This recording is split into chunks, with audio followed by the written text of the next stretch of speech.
Okay, what's up guys? So meron tayo ditong gagawing smartwatch LCD ang issue. Hindi ko lang naipakita yung isang LCD nito, but ito is galing sa unit din na katulad niya. So ito yun, papalitan natin siya ng LCD. Hindi nga lang siya replacement na galing sa online kung saan natin siya nabili. Ito is galing pa din sa unit. So mas maganda kasi original siya from unit. So ayan, mapapansin nyo mas makapal siya kaysa sa mga cellphone LCD. Ayan, meron siya dalawang flex. Itong sa unahan or sa harap, ito yung sa touchscreen para sa touch natin, sa touch panel. Then ito yung sa display. Ayan, at yung may makikita nyo may dalawang block na yan. Yan yung sa backlight natin, yung nagbibigay ilaw para makita natin yung display. Kasi yung flex natin na ito, meron siyang display pero kailangan niya ng ilaw. Kaya meron siyang backlight. So kung sa inyo is merong ilaw, pag galaw-galawin nyo, merong display pero walang ilaw, possible na itong backlight ninyo is nagkakaroon ng problema. Sa touchscreen naman, ito siya. Ito yung nasa taas. Ito yung sa touch panel. Meron kasing ibang mga smartwatch na nakaset na sila lahat. Itong dalawang flex na to is nakadugtong na. Hindi katulad dito na nakaseparate. Hindi ko rin na-try kung tatanggalin natin yung touchscreen lang mismo. Pero siguro same ito sa mga latest cellphone natin ngayon na kasama na lahat. Pag nagpapalit ka ng wasak na touchscreen, set na talaga lahat ang papalitan. Hindi katulad noon ng mga way back 2017 below na pag touchscreen lang ang wasak, touchscreen lang ang papalitan.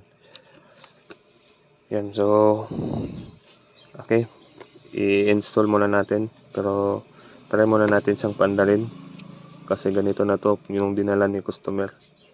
Meron yung siyang lock dyan. Tapos hindi nyo yan siya pwede mabaliktad kasi pag ganyan, maikli. So kailangan ganito. Pasok natin.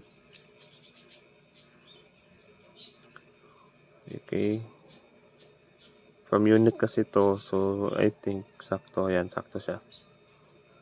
Same unit kasi dalawa to in order niya sa kapatid niya. So the moment of truth. Ayan. Ayun, mandar nga. Ayan, nag-touch pa siya. Ayan. So, hindi ko alam anong brand ng smartwatch nito. Naka-full pa siya. Ayan, naka-full pa. Yun, no. Okay, so off natin. Ayan, no. Responsive pa yung kanyang touchscreen. So, off natin. So, bago natin siya idikit, lininisan muna natin yung kanyang edge. Ayan, no. Long press to turn off. So sa mga gusto magpa-repair, hindi ko po lahat kayang i-repair, kaya sa mga nagtatanong na hindi ko po din na-replyan kaagad, pasensya na po, pero wala kasi halos mga spare. Tatanggalin na lang natin, din lang natin i-off. Wala kasi kadalasang spare na ang tawag dito. Yun, nagka-crack na yung ilalim. Inattempt siguro nilang tanggalin to sa ilalim. Sa harap kasi ito dapat tatanggalin. Wala kasing spare na LCD nito sa aftermarket. Maliban kung sa mga Huawei, yung mga branded, possible meron yun. So lininisan natin yung edge para mas kakapit yung adhesive natin. Hindi siya sa alikabok kakapit, kasi pag sa alikabok matatanggal pa rin yung kalaunan. Okay. So i-brush lang natin para wala talagang alikabok. So explain ko lang muna sa inyo guys while nandito na to: speaker, battery, power button, scroll up down, then itong black na to is antenna. Kung magtataka kayo kung merong putol, antenna talaga yan siya, putol talaga yan. Ayan, so ito yung sa battery, socket, flex. Ito yung sa LCD, ito yung sa touchscreen. Okay, lagyan na natin siya ng adhesive. So huwag kayong gumamit ng B7000, mas maganda gamitin yung ST7000. Yung B7000 kasi is transparent na kalaunan, kahit sa cellphone kusang natatanggal. Yan, nanginginig kamay ko kasi nakasandal ako dito. May cellphone kasi sa harap. Ang hirap. Ayan.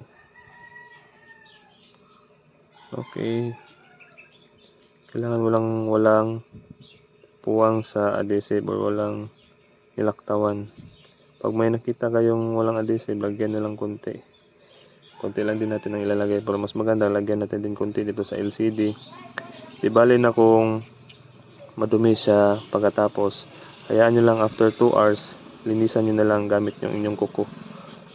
Mas maganda kasi dalawa yung lalagyan natin. Pero pag dating dito sa flex, konti na lang yung ilalagay natin. Dito sa flex. Dito na tayo banda sa ibabaw, sa itaas. Yan, huwag na natin daanan yung flex kasi baka matamaan yung display panel niya, mag hairline or mag glitch. Yan, so ipasok natin siya. Mas maganda din kasi dalawahin natin sa paglagay ng adhesive para pwede pa rin siya sa splash proof. Yung tubig pwede pa rin, kailangan i-lock natin yan. Buksan nyo lang tapos i-lock. Okay, para lang to sa may mga spare na LCD. Tignan natin kung mandal ba. Sorry.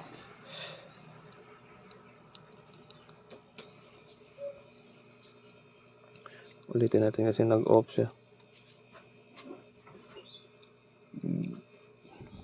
Hindi dapat ito pwede patagalin kasi yung adhesive natin, dandahan niya siyang natutuyo. Kaya ito yung advantage pag dalawang adhesive yung ilalagay natin kasi kahit medyo tuyo na yung isa o silang dalawa, pag na-connect natin, nagkukumpulan yan sila. While kung isa lang yung nalagyan natin na part ng adhesive sa ilalim lang, tutuklap din kalaunan yan. Ayaw na umandal, hindi na siya katulad kanina. Yun. So, ikit na natin. Ayan. Goods.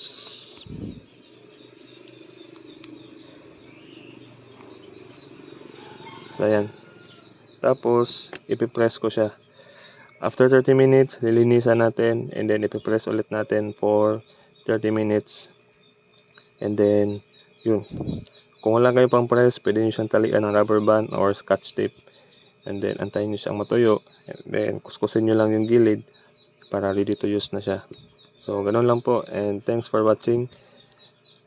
Any type of smartwatch po ito. Yan. Yan. So, okay. Goods.